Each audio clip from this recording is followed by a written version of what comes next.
Birds are among the most captivating creatures on earth.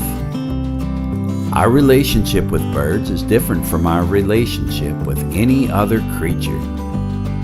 Birds are found virtually everywhere we go. We love to watch them, listen to them, keep them as pets, wear their feathers, and even talk with them.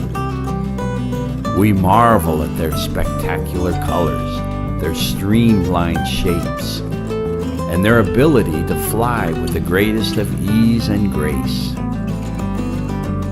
Their exuberant vitality enchants us.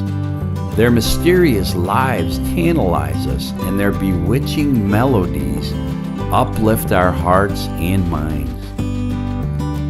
There are 10,500 species of birds in the world, but only a few of the 434 species in our beautiful state of Missouri are featured in this clip.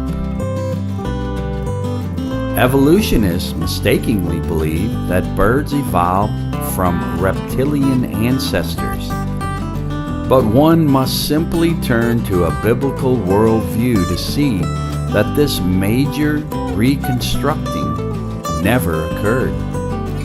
There is no fossil evidence to support such a dramatic transition. Rather, evidence points to an obvious adaptation as created kinds reproduced and filled the earth, giving us the greatest evidence of an intelligent design by a loving, caring, and wise Creator.